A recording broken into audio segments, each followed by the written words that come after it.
All right, so the next thing we're going to look at is a two-sample confidence interval, T-sample confidence interval for means, based on that same problem that we just talked about. So using our data from the previous problem, now make sure you take a look at these directions carefully, calculate and interpret a 95% confidence interval showing the formula and or substitutions. Now remember, even though it doesn't say state, plan, do, conclude, if you hadn't already done the information in the test hypothesis test, you'd have to do it here. So here's our test, our difference in our means, our sample means. Here is our critical T, and here is your sample standard deviations over your sample size. So you will have to fill these numbers in. Once again, I would highly suggest just doing this on your calculator and filling the numbers in. The most difficult one to find is going to be your critical T value. Now remember, since we have a 95% confidence interval, okay, we have 95% here, and then we have 2.5% on either side. And remember, when we do inverse T to get this critical T value here, we have to take everything to the left. So we're going to do inverse T of 0.975. Our degrees of freedom that we got from the calculator was 12.214, and that gives us our critical T value of 2.17. Now we're just going to fill in our numbers into our formula. So right here, if you remember from the previous page, this was our sample mean of our first sample. This was our sample mean of our second sample. Here's our critical T, and these were our standard deviations from the previous page just plugged in. Now, once again, just get the information from your graphing calculator, plug it in here, and then get your answer. So here, our answer is showing -7 to 20. Now, that's a pretty big difference because remember, we're taking a look at the difference in the scores, the test scores, between class 1 and class 2. Make sure you're reading the directions and that you're interpreting the confidence interval. So we're 90% confident, I should say 95. We are 95% confident that the mean difference, notice the wording is not just mean because we're talking about the difference, that the mean difference in test scores between the two classes lies in this interval.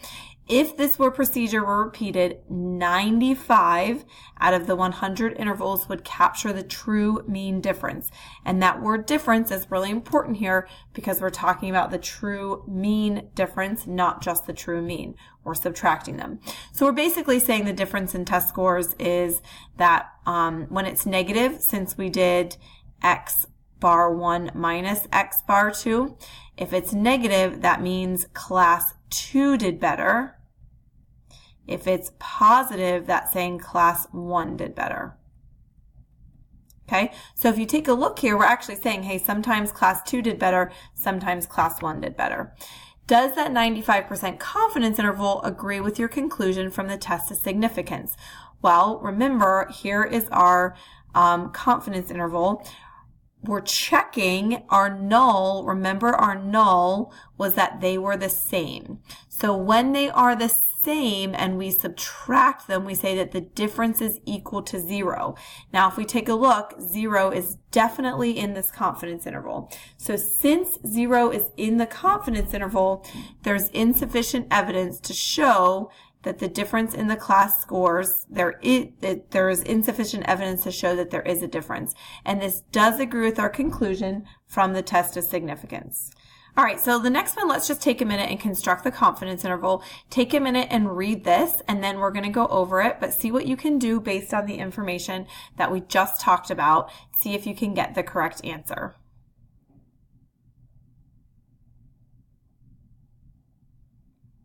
Hit pause, and when you're ready to see the answer, go ahead and hit play.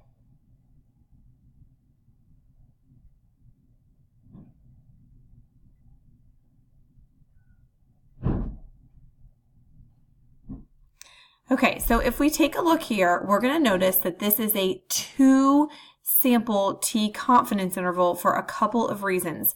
Number one, we have two separate populations. So we have the Key Club and we have NHS, two totally separate populations, and your sample sizes are different. If sample sizes are the same, you'd want to check to make sure you have two different populations for your matched pairs. But if their sample sizes are different, definitely can't do matched pairs. We have the standard deviation of the sample. This is not the standard deviation of the population. Therefore, that tells us that this is going to be a t-test, okay?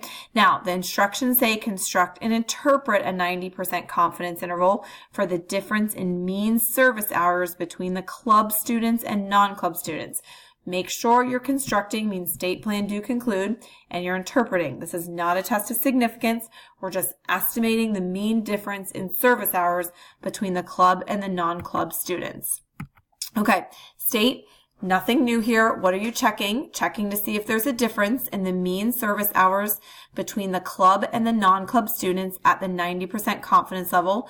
Make sure this is in context and you're stating the confidence level. The plan, what's the name of the test? 2-sample t interval. Now, remember that you have a simple random sample for each group, okay? Now, in this case, the survey was going to be random. Also, we have two types of independence. I know this is confusing.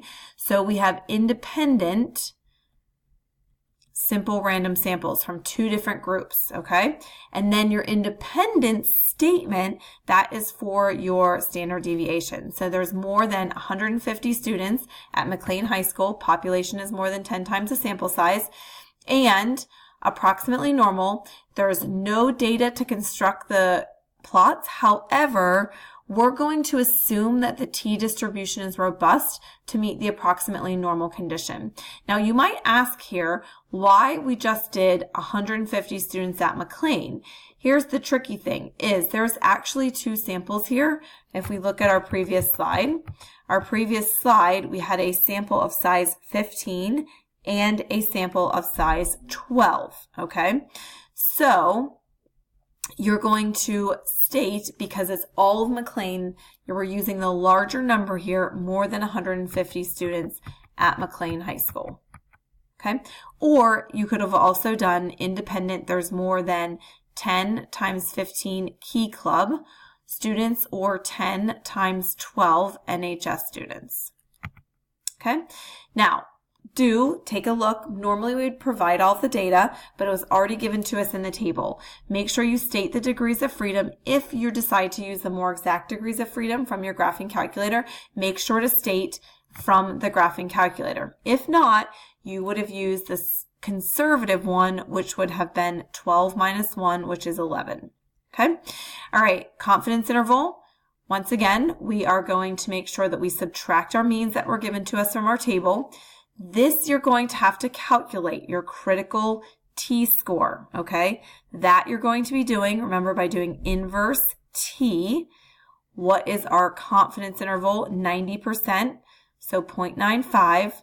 And then what is our degrees of freedom? 18.39. So if you use 11 as your degrees of freedom, your answer might be a little bit different. And if some of you are asking, why am I using 0.95? Okay, remember, here's my 90% confidence interval. 5% here, 5% here.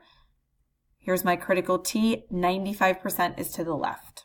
Okay, and then here is our final answer. It's kind of covered up over here. So it should say negative 1.296, comma 2.896.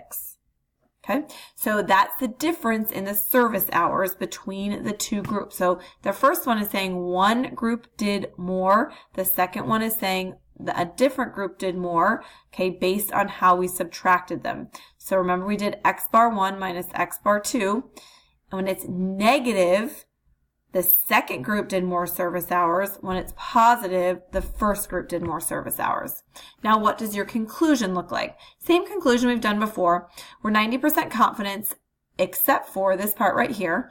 The mean difference in service hours between the two groups lies in this interval, negative 1.296, comma 2.896. If we were to construct many, many, many intervals, 90% of them would contain, notice, we're not just talking about the mean service hours, the mean difference in service hours. Okay. Things to look at as you're going over this is, in planning a 2-sample study, make sure you're choosing equal sample sizes if you can. They don't have to be equal, but the test is stronger if the sample sizes are the same. Never ever use pooled 2-sample T procedures. Please just get the graphing calculator, please just use your graphing calculator to get the degrees of freedom. It's much easier. You can also use the conservative degrees of freedom, which is your smaller one. You can also use N1 plus N2 minus 2 if the population variances are equal and the distribution is exactly normal, but we don't necessarily know that. So I would only either use the conservative degrees of freedom or from your graphing calculator. In the real world, population distributions are not exactly normal and the variances are not exactly equal, so that's why we don't pool. Get your degrees of freedom from your graphing calculator. It's more exact and more accurate because they use a complicated procedure to get it. Now, we are safe using two sample t procedures for comparing two means in a randomized experiment. Do not use two sample t's procedures on paired data. In an experiment, if it's a two sample t procedure, the groups would have been formed using a completely randomized design. If the subjects were paired up, then split up, then that's a matched pairs t-test. So just be very careful with your wording. Beware of making inferences if there's no randomization. The results may not be generalized to the larger population of interest. They can only be used for the population for which they were sampled. Okay, so robustness, I know this is sometimes confusing. So a two sample t-test is more robust than a one sample, especially if it's not symmetric or you have an outlier. Just be careful if you have a lot of outliers, then the test might not be accurate. Sample sizes of equal size and shape are more robust than and ideal when you're designing an experiment. If the shapes of the two distributions are different, so if you get one that's skewed right, one that's approximately normal, then you might need a larger sample size. Okay, so the central limit theorem would apply to make that sampling distribution approximately normal. So what formulas will you see on your formula sheet for the AP exam? Number one, you'll see this formula for your test statistic, and you're just going to have to look and say, okay, well, is any of that information on my formula sheet? Well, yes. Okay. Take a look at this one where it has the difference of sample means. Okay. This right here is your standard error. You would just replace this with your sample standard deviation instead of the population. Okay. And that's this piece right here. All right. We don't ever going to use pooled. You can completely cross that off your formula sheet. Okay, so in conclusion, make sure you state your degrees of freedom. If you got it from the graphing calculator, make sure you state it. Show your work, use your calculator to check the answer, and make sure you draw your graphs in order to form the normal condition. Go ahead and take a minute to read over the section summary, and you're done with 9.2.